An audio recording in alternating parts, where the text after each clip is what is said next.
There is a danger, obviously, with Collingwood keen to take as much of the strike as possible, so that they can make a mistake in that respect. Siddle, broad-shouldered, runs in and bowls outside the off stump, but Collingwood goes for that, and he's caught in the gully by Hussey. And after all that time, that was a poor stroke, I'm afraid, by Paul Collingwood. He hangs his head in shame and disbelief at what he's done. He followed a very ordinary ball just wide of the off stump, too wide to fiddle with as he did, and just flicked it more or less in the air, rather similar actually to his first innings dismissal. But that one just carried at nice catching height to Hussey, and with the major batsman gone after a noble effort, it is really stretching the imagination to think that England, with their last pair, Panesar and Anderson, can survive the remaining 12 overs. Slowly, in deep disappointment, Collingwood walks towards the shadow of the pavilion and the long walk up the steps. He's got a standing ovation, but I'm afraid it looks like a case of so near and yet so far. 233 for 9, 6 runs still behind, 11 overs and 3 balls still to go. Yes, it was a tame end to a really gutsy innings. A lack of conviction about that shot. He's really been a model of self-denial throughout this innings. Of course, there are all sorts of equations going through his head. 6 to get even with Australia, tail ender at the other end. But the consequence was that it was a shot without much conviction. He might have gone after it. It was a short ball outside off stump with real gusto, and it could have flown anywhere, but it was a sort of half-hearted cut. And Hussey, who started Australia's success way back on Wednesday with a fine catch in the gully, held on to that one.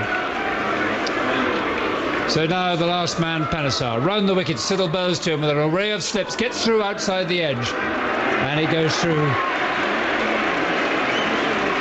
to Haddin, and you really feel, with due respect to Anderson and Panesar, stranger things I suppose have happened, but very few in cricket. It would need a thunderbolt now. That ball went over the top of middle and off. Yeah. Didn't quite pick that one up, Panesar. 3 slips, 2 gullies. Cover, mid-off, mid-on, long leg. Siddle round the wicket from the Cathedral Road end, bowls on middle and leg, and Panesar's on his way. You can hear what the crowd think of it. Anderson wants to come back for a second. Panesar quite rightly says no, as Johnson got to the ball from mid-on to mid-wicket. And England are 5 behind. Clutching at the most wayward of straws. If they got 5 more runs, it would mean that Australia lose 2 overs. There would be 2 overs between innings. But of course, anyway, here's Siddle bowling to Anderson, who's now the senior partner, and he flicks it off his hip with some nonchalance to Hilton House on the long leg boundary in front of the little green hut where some local radio folk are, I think. 234 for 9. Australia surely not to be denied now. England today have lost Peterson, bowled Hilton House 8. Strauss caught Haddin, bowled Horrocks 17. Pryor caught Clark, bowled Horrocks 14. Then a little bit of resistance. Flintoff went in the 50th over, caught Ponting, bowled Johnson 26. Broad was LBW to Horrocks for 14 in the 67th. And then 20 more overs before Swan was LBW to Hilton House for 31, having survived for 63 balls. And Collingwood's details I should give you and will, but Horrocks is about to start a new over from the river and he bowls to Anderson, who draws back and tries to punch through the offside and misses.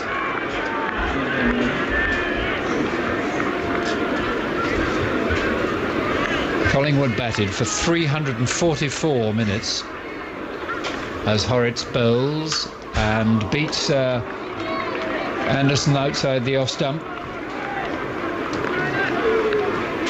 He hit only 6 fours and he faced 233 balls. Horrocks, right arm round the wicket to the left-handed Anderson, who locates that more or less with the middle of the bat in defence on the back foot. England 4 runs behind, 10 overs and 3 balls left in this first Test match, which has lived up to expectations, if not to English ones. In comes Horrocks, he bowls again, and it beats the outside edge. They appeal for a catch, not out, says Alim Dar. And Hadid makes a good show of looking convinced that he'd got an edge. It didn't look as though it had somehow, and certainly the umpire didn't think so. It's close to that edge without any doubt. Hotspot, I suppose, will tell us. In comes Horrocks, and umpire Alim Dar signalling dead ball. Sort of, I don't know what he was doing though, telling the close fielders they were getting too close. Hotspot said not out. In comes Horrocks, and that's padded away. That wouldn't have turned onto the stumps in a month of Sundays. It was his arm ball, I think, CMJ. Was it? All right. But I don't think he was coming in enough to hit the off stump. Padded it away with the back pad. You read it, Vic. You're the off-spinning expert. No, you're right. You're right. It's not out anyway. It's not out. Wouldn't have hit another set. 235 for 9. Last ball of this over. Anderson facing. Calmest man is the umpire. Horrocks bowls, and forward goes Anderson. He played that really well. Snuffed the spin. So just to repeat those Collingwood figures, he was out for 74, caught by Hussey off Siddle, and he faced 245 balls, which was vastly more than any other England player. Flintoff came next, 71. But just as Ponting was out, but Ponting was out at Old Trafford in 2005, a bit nearer the end. McGrath survived the final overs. England has still got 10 overs to go before that, and they're still behind. And here comes Siddle. He bowls to Panesar, who took a half backward step, but then got into line pretty well and played off the front foot. Nice looking stroke into the offside. Well, there's no shortage of encouragement for the England batsmen. It's been an amazing day. No one is left. The huge grandstand away to our right is still full. They're cheering, willing this pair somehow, against the odds, to stay in. You don't get breathless hushes in the close anymore. You get hoarse cheering. Away goes the hunch-shouldered Siddle and bowls to Panesar. Gets stoutly in behind the ball. Locks it down. Goes for a little walk to short leg with his head down. 2 balls of the over negotiated. 4 to come. 9 overs after that. That is like Everest to 2 tail enders. They're on the foothills. They haven't even started thinking about oxygen masks. Round the wicket, Siddle goes racing in. He bowls on a good length. And Panesar pushes into the offside, and there's no run.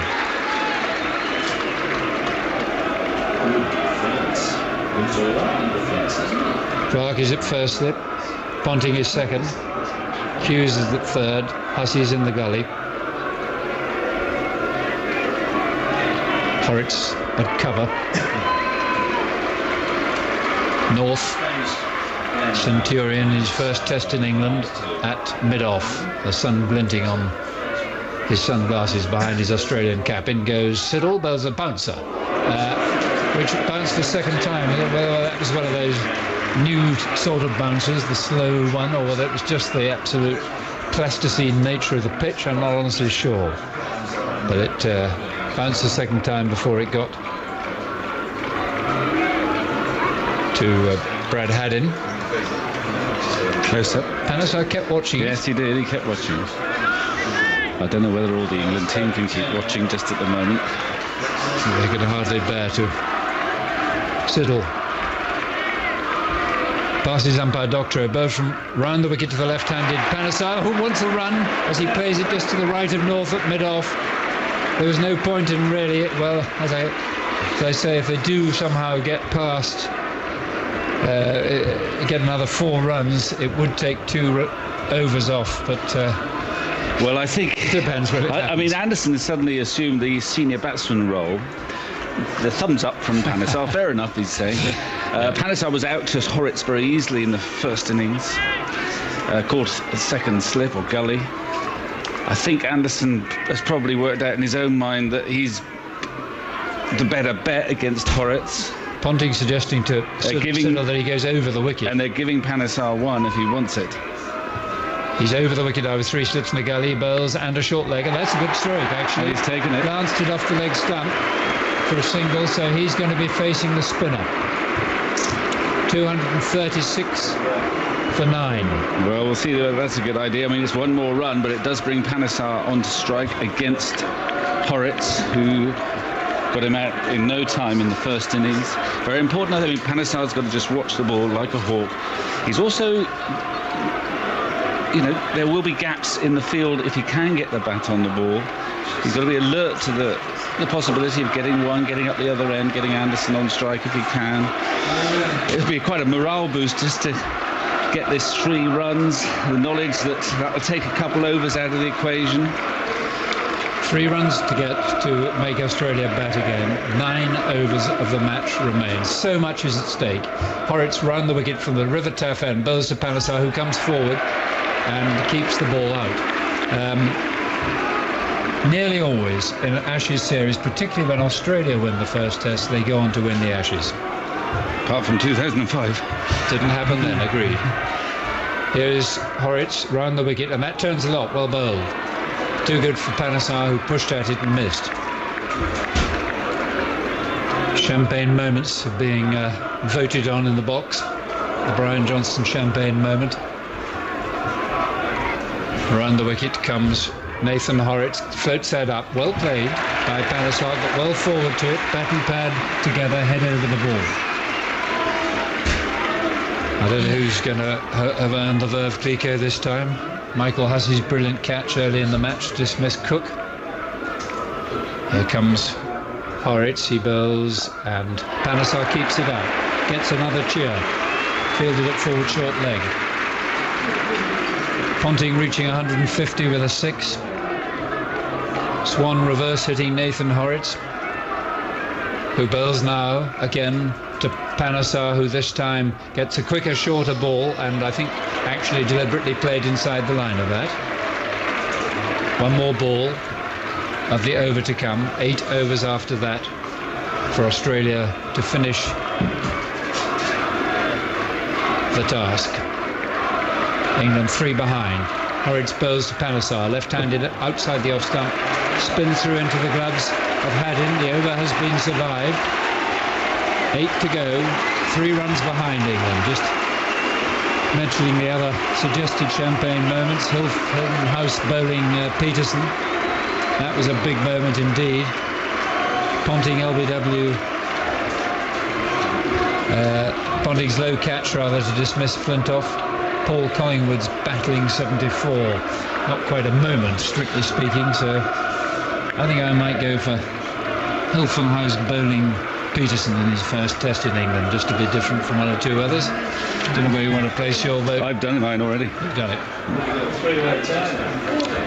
I'm not quite sure who to give it to, though. If this thing goes, whether to give it to Ponting or Flintoff. If it's a draw, the commentators have to drink the champagne. Here comes Siddle, bowls round the wicket and bowls a full-length half volley, which flies through to Haddin. That must have hit something in the footmark. Yeah, it was very full. I guess it must have hit the bowler's footmarks. He launched at it, did Anderson. He wants to get a lead. He wants to get into credit. Very wide to chase that.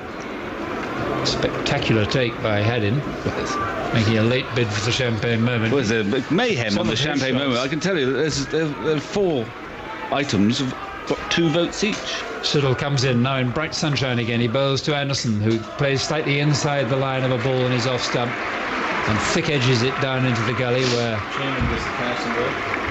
Mr. Crockett, no, it's New Zealand, Mr. Cricket feels it. Hussey. Just switched on. Today England have lost Peterson for 8, Strauss for 17, Pryor for 14, Flintoff for 26, Broad for 14, Swan for 31 and Collingwood, who batted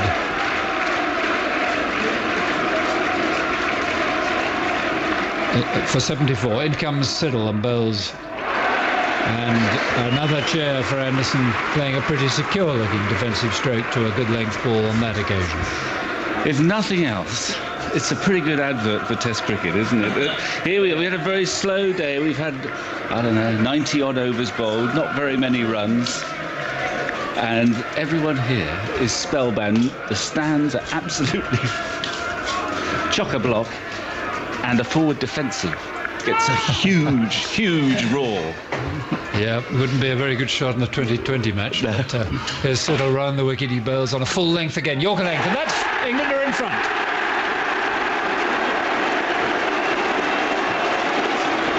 Either that or Wales have scored the winning try at the Millennium Stadium.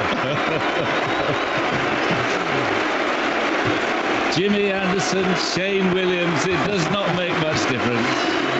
It's only 4 runs, but it does mean that Australia have to bat again, so there's some time eventually. England have eventually got there. Some time has to be taken out of the game. He squeezed a Yorker past gully, so it's 240 for 9. Siddle round the wicket, bowls to Anderson again in the evening sunshine. Another Yorker, and he does the same thing. It's not, I think, going to go for 4. It's gone squarer. Fielder in pursuit. Hussey can't catch it. Oh, it's wonderful. Whatever happens, it's wonderful. 244 for 9. Yeah, well, what's the lead now? 5. But I mean, Anderson, you've got to hand it to Anderson. He's gone for the full length, gone for the Yorker really, Siddle, and both times Anderson, I think, has been in control of what he's doing. Certainly with that last shot, he's guided it behind square for 4. The field is up for him.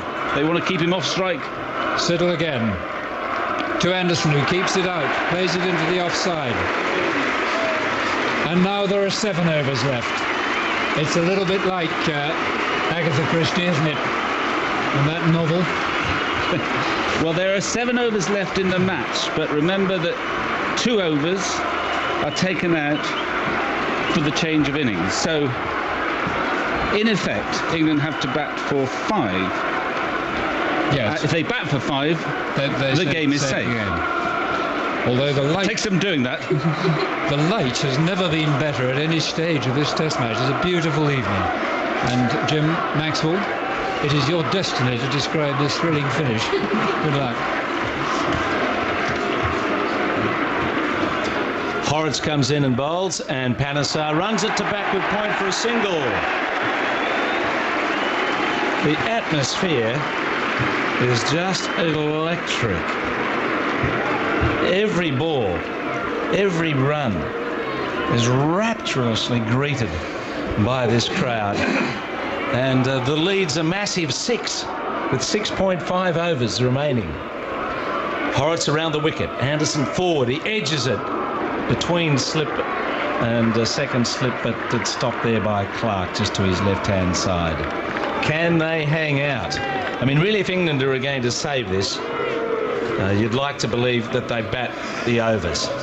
But Horrocks bowls and forward comes Anderson and plays to backward point. I was just asking the question before, when did this last happen for England? And someone said it was Croft and Fraser, the 10 and 11, saving a game against South Africa. Not that long ago, I suppose. But it's Anderson and Panesar who are trying to stave off defeat, and back goes Anderson to play the Horrocks ball out of his pads, away to short leg. 6.2 overs left.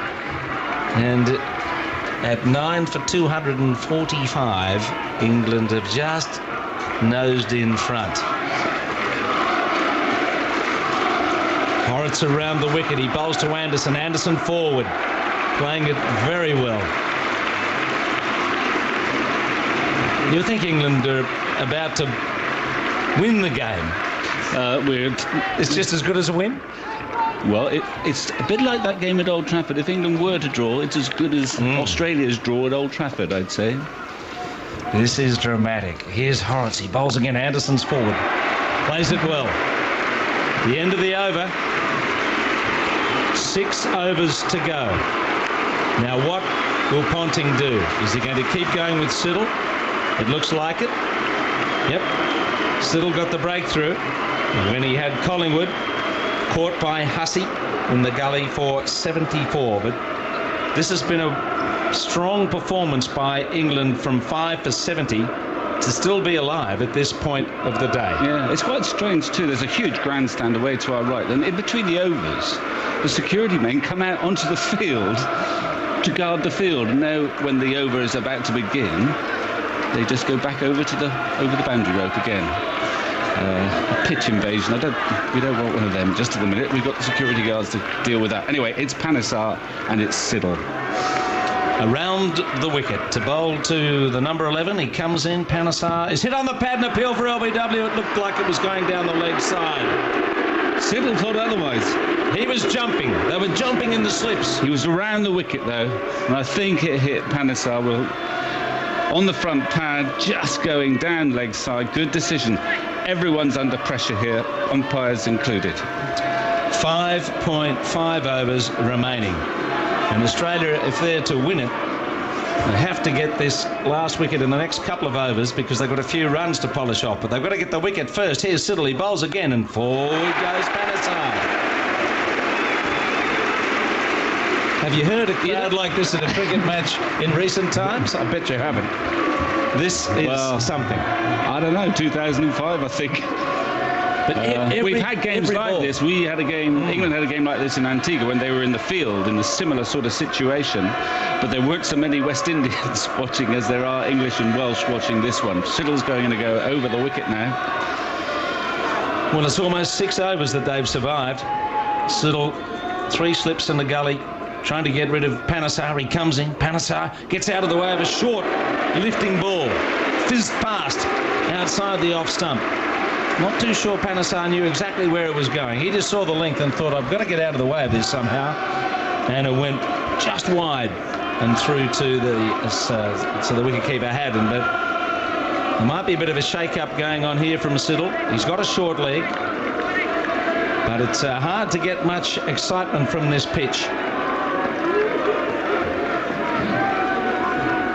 Peter Siddle, Cathedral Road end, trying to get the last wicket. Bowls to Panesar. Panesar leaves. Good leave too.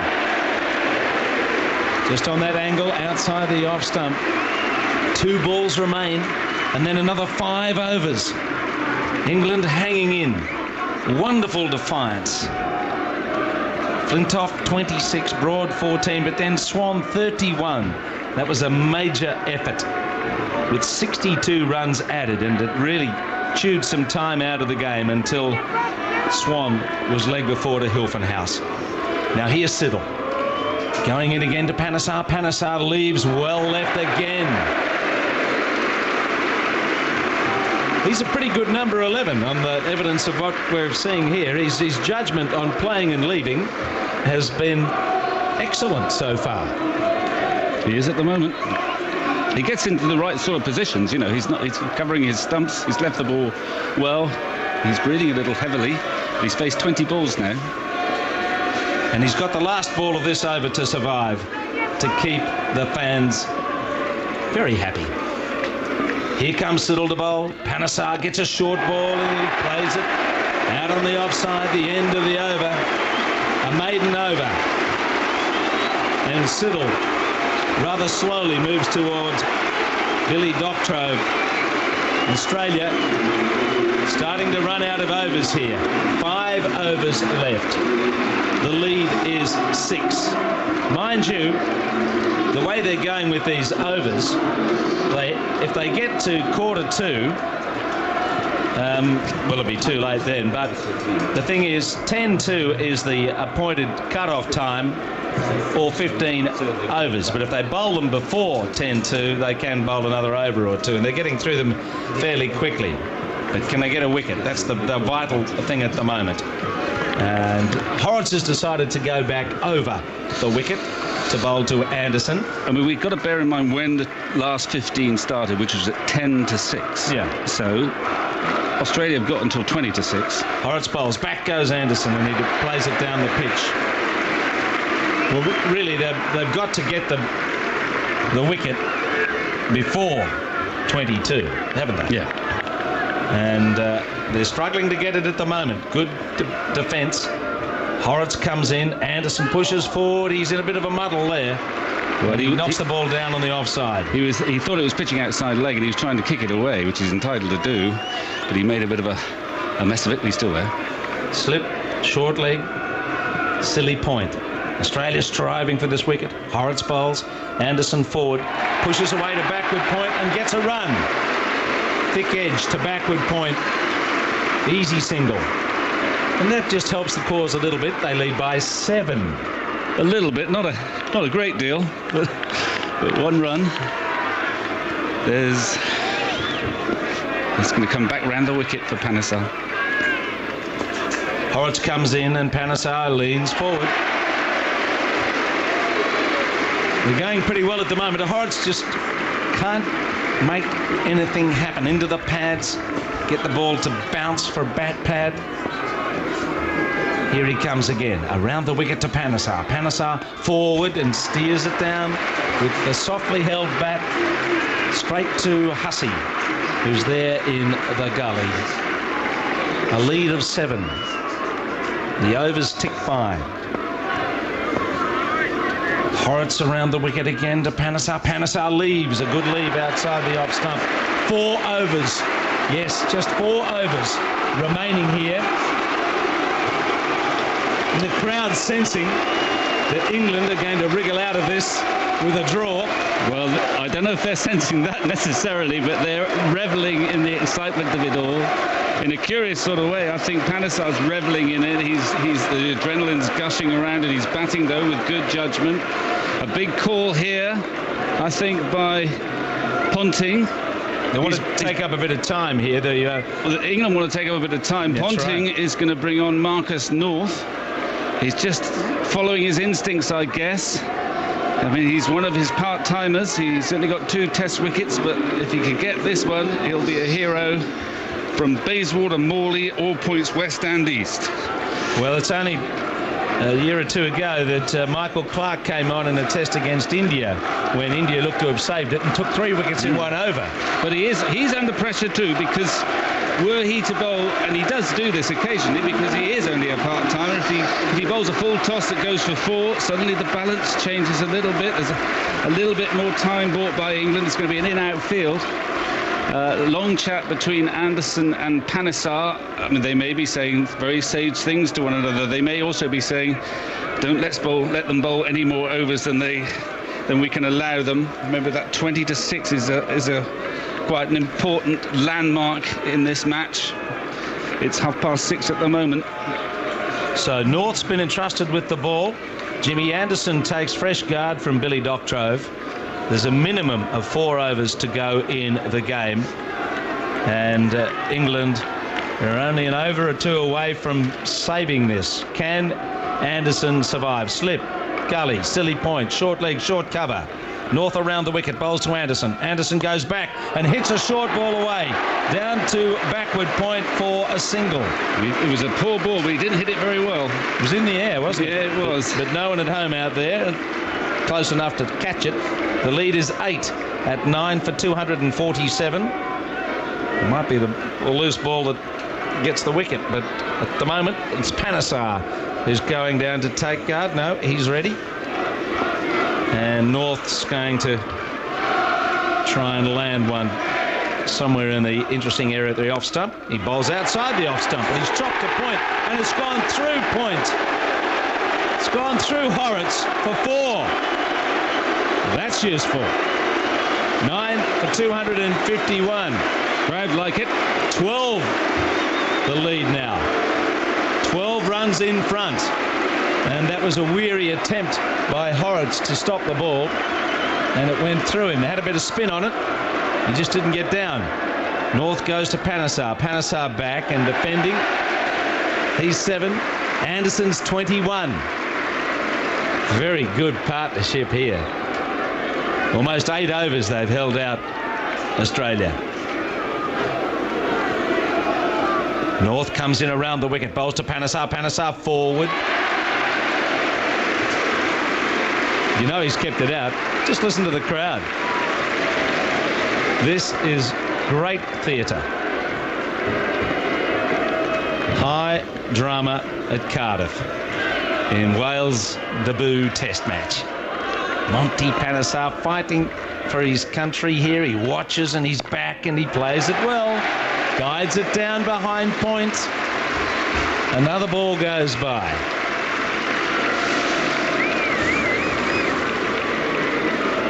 Will he keep Horrocks going at the other end?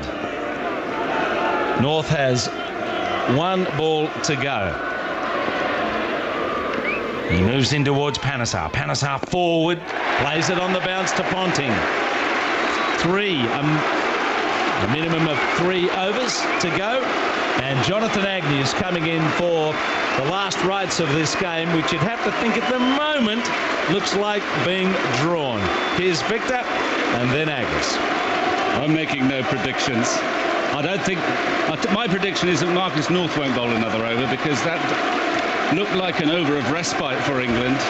Very gentle off spin. He trusted himself, trusted his punt, did the punter, Ricky Ponting.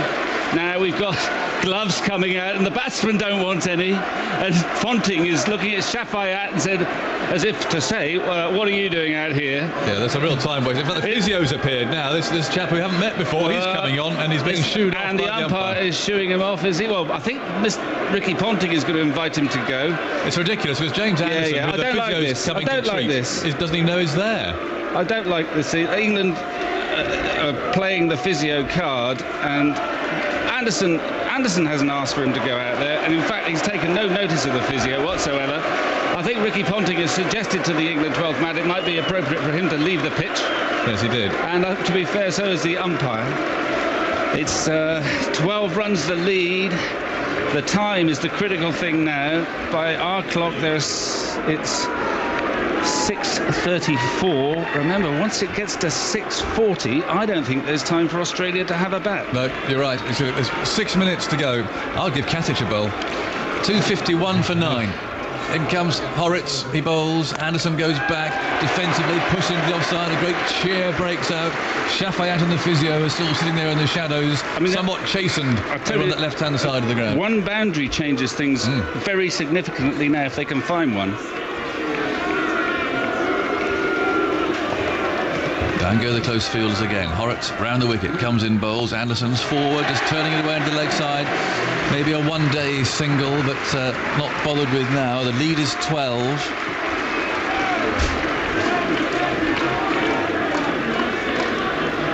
And Horrocks walks slowly back in the sunshine.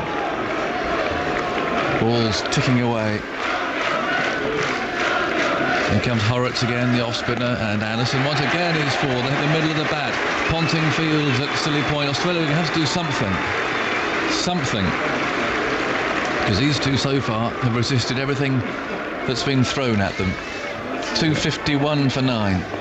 The lead by 12. Ponting crouches again, just 2 yards in front of Anderson. Horrocks comes in, bowls to him, and he's forward again. Ball dribbles away to the Australian captain to pick it up.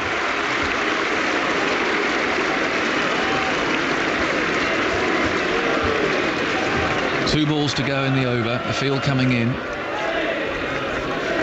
After this, well, we've reckoned that if England had 1 over or 5 minutes to survive. Here's Horrocks tossing it right up. Anderson's forward, and it plays it carefully up to extra cover.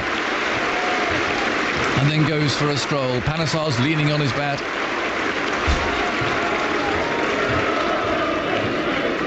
What a wonderful climax.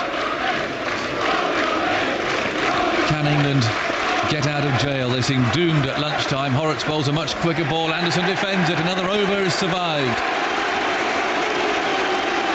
Right, well, if Ricky Ponting needs to make his mind up quickly, he wants to get 2 overs in if he can. I wouldn't bowl Marcus North. We've all I'd bowl become Katic. captain. You'd bowl Katic. I Yeah. think I'd bowl Johnson. I know he's not bowled well. He's going to bowl North, I think. I think he is. Oh well, let's see what happens. Well, 2 overs probably remain. But it's a question of what's left for Australia. If they get a wicket now, Well, you could have a scenario. We don't want to anticipate. Where Australia need 12 off 1 over or 16 off 1 over. indeed. England could then put every man on the boundary, but not sure I'm up for that. 251 for 9. It is North. I'm surprised by this, but who knows? Bowling his off spin from round the wicket. He goes in, bowls to Panesar. Forward, bat and pad together. The ball goes absolutely nowhere. The Aussies scramble for it. It's picked up by Haddon. Probably 11 balls left. North bowls, back goes Panesar, too short, friendly ball. Played away into the offside. What a way for this first test match in Cardiff to end. North, round the wicket, moves in, tosses this up, outside Panesar's off stump, another play at it, and so he didn't. 3 balls gone. Panesar, who's looked very calm and very collected actually in the course of this resistance, settles down over his bat again. A couple of taps at the ground. In goes North, round the wicket, bowls it again too wide of the off stump, and Panesar plays no shot.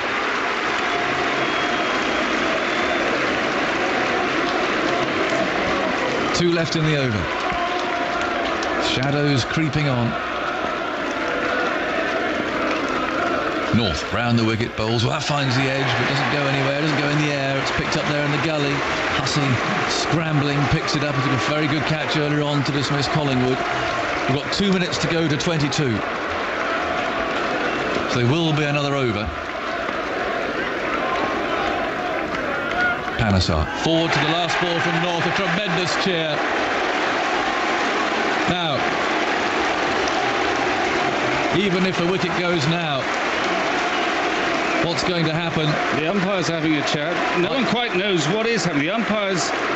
But you know why? Because it's so rare that we're on time rather than on overs. That's the issue. But I mean, my reading is that if Australia were to start this next over, I don't know why they're not rushing to get this next over in.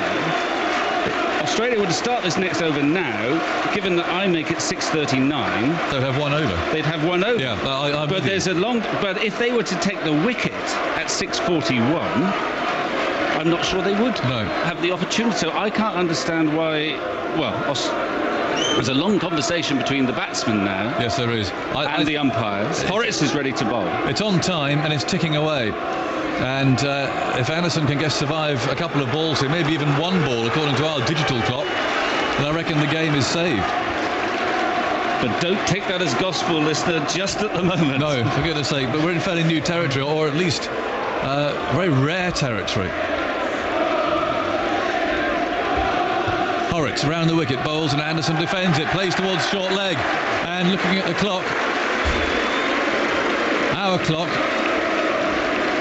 we reckon they're safe, because 10 minutes between innings. This is the 15th over. This is tossed up, Anderson forward, Ponting fields at Silly Point. I think it's safe. I don't think Australia can bat, even if the wicket goes down now. The clock on the pavilion is just showing past 22. In goes Horrocks, bowls, Anderson is forward. Cheer breaks out as Ponting fields. What a climactic finish to the first match in this series. And England, it seems, have escaped. Horrocks round the wicket, bowls. Anderson is beaten by one that turns, grips, bounces a little. I said this would be a boring draw when this match started, you know. I think you did.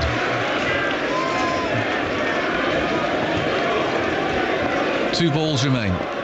Horrocks bowls, and this is played back up the pitch to him.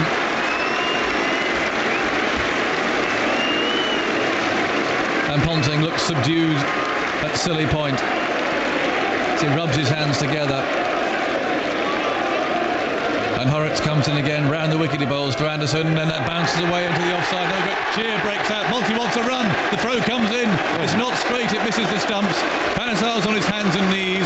One of the most scrambled byes surely there have been. The batsmen are having a chat. The umpire's saying, well, look, we've got to play until 22. I think that's what umpire Dar is saying. But even if the wicket falls, I don't see how Australia can bat. Nor can I mean, England could therefore declare, but let's see what's going to happen. It's the shaking hands. That is it. The game has been saved. An extraordinary draw. And James Anderson punches the air. Panesar shakes hands with the Australian fielders. What a finish. What an escape. One of the great escapes. As somehow England, who are 70 for 5, they were 5 down at lunch. They look destined for defeat, and a heavy defeat too in this opening match, have somehow got away. Well, not somehow, through Paul Collingwood they got away. 74. He faced 245 balls. He came in the 11th over and was out in the 94th. With Flintoff 26, Broad 14, he faced 47 balls, and Graham Swan 31 in 63. England have earned a remarkable draw. Who knows what impact that might have on the series, but certainly they'll have gained a lot from the last hour or so of today. Not a huge amount before, if we're honest. But what impact they might have on Australia remains to be seen. But for now, England are jubilant. It's as if they've won the game. Certainly here to the entire crowd on its feet. A full house in Cardiff. And what a way for Cardiff's first Test match to finish. The full house giving the players a standing ovation for all the entertainment and that climactic finish that they have provided. 252 for 9 for the record.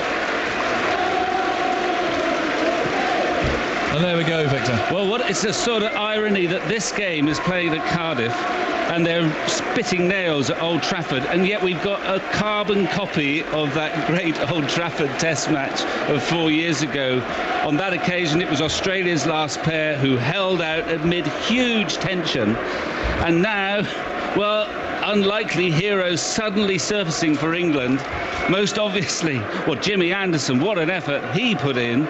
Calm, pretty calm anyway, throughout the last passage of play. And Monty Panesar, who came in when there were still 11.3 overs to go in this match, and remained undefeated. I think he's just started to realise what he's done. We're just seeing them smiling for the first time in about the last hour or so. I mean, it's terrific entertainment. This Test cricket, it's a strange beast, but a draw has produced such excitement here today that no one's going. They're standing up in the grandstand there, partly out of relief, partly they're starting to sing. They're exhausted too. And England will be cock-a-hoot to escape from Cardiff after the way they've played for the last 3 days with a draw. But the series is still alive. I mean, it would still have been alive, but it would have been a huge blow for England to lose here. And oddly enough, Panesar, who's now making his way back up the steps into the pavilion, almost certain to be dropped for the next game, I would think. Yeah, they'll do it reluctantly though, but if they want an extra seamer at Lord's, I think he will be, but he won't be dropped altogether, that's for sure. He has played the innings of his life and has lasted for 35 balls. That last pair survived 11 overs and 3 balls. Anderson made 22 not out off 53 balls. And in terms of minutes, which became equally important really, Anderson was there for 69 minutes, an hour and 9 minutes, and Panesar for 7 minutes over half an hour, 37.